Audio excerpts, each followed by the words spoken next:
ఇప్పుడు నేను కోటీశ్వర అంటే నా భార్య ఆటోమేటిక్ గా కోటీశ్వరాలే. ఎసాను నా పిల్లలు ఆటోమేటిక్ గా కోటీశ్వరులే. ఎసాను మా అమ్మ ఆటోమేటిక్ గా కోటీశ్వరాలే.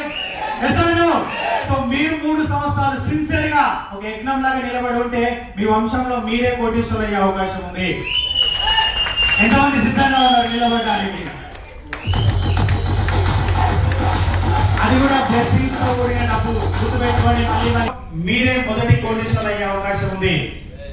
ఇంట్లో ఎవరొకరు డిసిజన్ తీసుకోవాలి. గుర్తుపెట్టుకోండి, ఇంట్లో ఎవరొకరు డిసిజన్ తీసుకోవాలన్నమాట.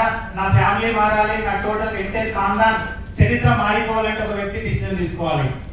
ఆ విధంగా మా తాత చేయలే, ఇప్పటి వరకు మా నాన్న చేయలే, కానీ నా పిల్లలకి నేను చేసి చూపించాను. ఆ విధంగా మీరు నిలబడితే, మీరు కూడా ఆ విధంగా నిలబడితే మీ పిల్లలుగా 15 లక్షల రూపాయలు తీసుకుంటానండి. నెలకు 15 lakhs. మారిపోయినట్ట లేదా? ఎస్ఐనో. సో ఇక మీద రాబోయే 3 నెలల గ్యాప్లోనే 3 నెలల టైంలో నెలకు 30 lakhs రూపీస్ అవ్వబోతుంది. అది కూడా బ్లెస్సింగ్స్ తో కూడిన డబ్బే. మళ్ళీ ప్రతి రూపాయి మీద ట్యాక్స్ పే చేస్తున్న గవర్నమెంట్ కి లీగల్ అండ్ ఎథికల్ డబ్బు.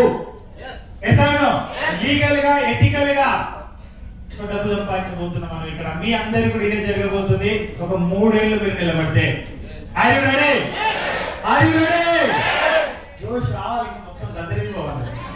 ఎస్ఐనో